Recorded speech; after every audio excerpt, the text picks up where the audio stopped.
내가 피해가 오더라도 정직하게 행하는 것. 이게 첫 번째로 욥의 온전해진 그러한 모습이었습니다. 얼마나 아름다운지 모르겠습니다. 또 두 번째로 보니까요, 그의 온전한 모습은요, 하나님을 경외하는 모습으로 표현이 되었습니다.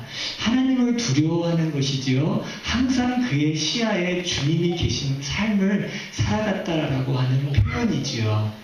지난주에 우리가 같이 나누었습니다. 또 세 번째로 보니까요, 악을 떠난 자더라, 그렇게 이야기가 우리에게 말씀해 주시고 있습니다. 그래서 그의 온전함을 보니까 정직했고, 그리고 하나님 앞에 하나님을 경외하는 그런 삶을 살았고요. 세 번째 보니까 죄를 끊어낸, 악을 끊어낸, 그렇죠. 그래서 주님 앞에 정말 거룩해진 모습으로 주 앞에 살아갔다, 이렇게 우리에게 말씀을 해주시고 있습니다. 이러한 것들이 우리 주님 앞에 기쁨이 되는 줄로 믿습니다. 자, 그러면은 또 그 다음으로 우리 욥의 모습 속에서 어떠한 온전함의 모습을 발견합니까? 보니까요, 그의 모습 속에서 발견되는 거는요, 그가 풍부한 가운데에서도 즐겁고 기쁘고 행복하고 삶이 정말 재미난 그런 모든 조건들이 다 갖추어졌음에도 불구하고 하나님을 잊어버리지 아니하고 떠나지 아니하고 하나님을 붙잡는 그런 모습 속에서 그의 온전함이 또 발견되는 것 같습니다. 4절부터 5절 말씀 우리가 발견하죠. 그 아들들이 생일날 형제들이 다 모여가지고 이렇게 파티를 하고 축하를 하고 기뻐하는 그러한 가운데서도요, 욥의 모습을 보니까 5절입니다. 뭐라고 나오지요? 그 잔칫날이 지나면 욥이 그 아들들을, 자녀들을 불러다가 성결케 하고 아침에 일어나서 그들의 명수대로 번제를 드렸으니 이는 욥이 말하기를 혹시 내 아들들이 죄를 범하여 마음으로 하나님을 배반하였을까 하니라, 이렇게 말씀하고 있는 겁니다. 우리가 세상을 즐기고 그리고 행복한 일들을 하나님의 축복을, 하나님의 풍요로움을 우리가 많이 만끽하고 누린다 하더라도 그 가운데에서 하나님을 기억하고 하나님을 사랑하고 하나님을 붙들고 주님을 떠나지 않는 모습, 그렇죠? 이것이 우리가 추구해야 될 그러한 성숙하고 온전한 모습인 것 같습니다. 여러분, 우리 삶을 참 돌아보면요, 어려울 때 주님을 찾는 사람들은 많습니다. 그렇죠? 하지만 모든 게 잘 될 때 정말 하나님을 기억하고 그 앞에 무릎 꿇는 사람들은 많지 않은 것 같습니다.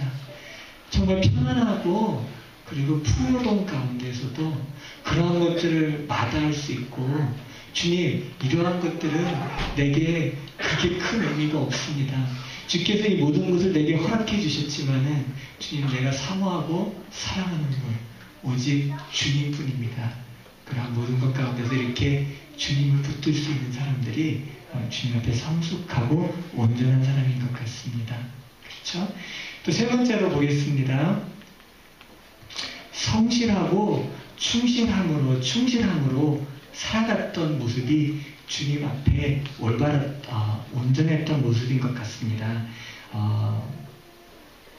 5절 마지막에 보니까요, 욥의 행사가 항상 이러했더라, 이렇게 우리에게 말씀해주고 있습니다. 그래서 항상 주 앞에 살아가는 거예요. 그렇죠?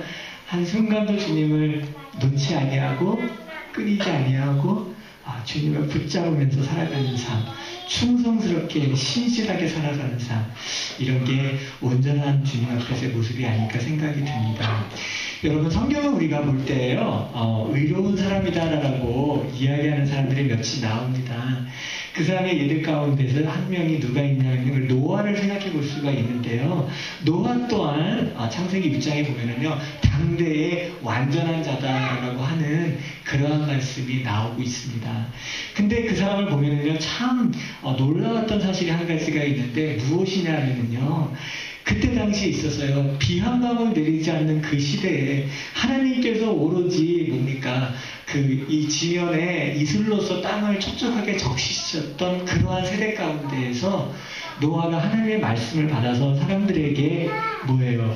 120일이 지나고 나면은 홍수가 이 땅에 와서 지면에서 모든 사람을 쓸어버릴 거라고 하는 정말 믿기 어려운 그런 메시지를 전하지 않습니까? 이렇게 전했는데요. 노아가 어떻게 했냐면요, 우리가 참 중요한 사실 한 가지 생각을 해봐야 됩니다. 가족들과 함께 방주를 산꼭대기에다 지었습니다. 120년 동안요. 자, 생각해 보십시오. 노아는요, 하나님께 말씀을 받았으니까 그것을 할 수 있었겠죠. 하지만 그 아들들과 그 며느리들과 아내도 같이 방주를 지었던 모습을 우리가 보게 되거든요.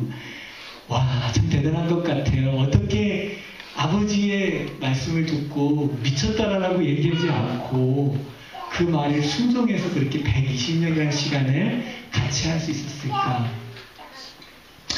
아마 노아의 완전함은요, 매일 삶의 순간에서 주 앞에 성실하게, 충실하게 주님을 경외하는 마음으로 작은 일 하나에서부터 하나님의 사랑다운 그런 면모를 가족들 앞에서 노아는 보여줬던 것 같습니다.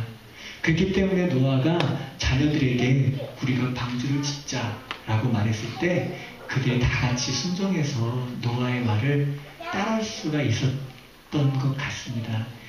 그래서 정말 우리가 이렇게 주님 앞에 신앙생활을 하게 되는데요. 이러한 게 참 이 진짜 모습이 아닐까 저는 생각해 봅니다. 정말 우리의 삶에서 정말 거룩하고 정말 진실되고 정말 주님을 사랑하는 모습이 내 가정 안에서 자녀들 앞에서 아내와 남편 앞에서 보여질 수 있는 모습, 이것이 우리가 주님 앞에서 추구해야 돼, 사모해야 돼 온전한 모습, 성숙한 모습 아닐까 생각해 봅니다. 정말 우리가 참 그래야 될 것 같아요.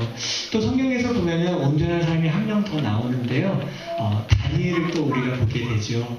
그 다니엘도 보니까 그 모습에서 우리가 발견하게 되는 것은 남이 보든 안 보든 다니엘은요, 하루에 3번씩 시간을 정해놓고 창문을 열어놓고 그 열린 창을 통하여 예루살렘을 향하여서 매일마다 주 앞에 기도했던 것을 성경을 통해서 보게 됩니다. 정말 우리가 사모하는 온전한 모습이라 생각이 듭니다. 자, 그러면서 이 욥의 모습을 보면서요, 이 욥은요, 하나님께서 주셨던 축복보다도 하나님을 더 많이 사랑했고요. 그리고 자신의 가진 소유로서 자기가 누구인지를 그렇게 정의하지 않았고요. 그래서 하나님께서 그에게 가지고 있었던 모든 소유를 전부 다 싹 다 가져갈 때에도 하나님을 원망하지 않고 하나님을 저주하지 않고 하나님께 감사할 수 있었던 모습을 보게 됩니다. 한번 잠깐 말씀 보겠습니다. 21절에 20절에 이렇게 말씀합니다. 하나님께서 모든 것을 다 가져가신 이후에 20절입니다. 욥이 일어나 겉옷을 찢고 머리털을 밀고 땅에 엎드려 경배하며 가로되 내가 모태에서 적신이 나왔소온즉 또한 적신이 그리로 돌아갈지라. 주신 자도 여호와시요 취하신 자도 여호와시니 여호와의 이름이 찬송을 받으실지니라. 아멘. 이렇게 말씀이 나오고 있는 것입니다. 그래서 우리가 살아도 주님 위해 살고 죽어도 주를 위해 죽고 먹어도 주님을 위해서 먹고 마셔도 주님을 위해서 마시고 건강해도 주님을 위해서 건강하고 아파도 주님을 위해서 아프고 편안해도 주님을 위해서 편안하고 피곤해도 주님을 위해서 피곤함도 참고 고난스러워도 힘들어도 주님을 위해서 그 길을 가고 호흡을 우리가 가져도 주님 감사합니다. 주님을 위해서 내가 숨 쉴 수 있는 나의 호흡이 될 수 있게 해주십시오.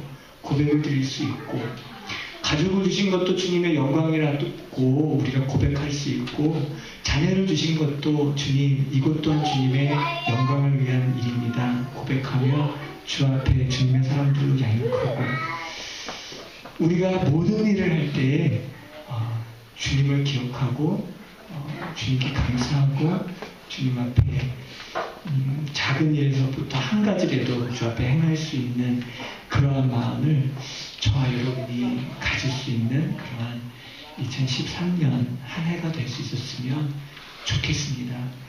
설거지를 하셔도 주님을 위해서 하십시오. 일을 해도 건강을 가지고 하시더라도요, 단순히 그냥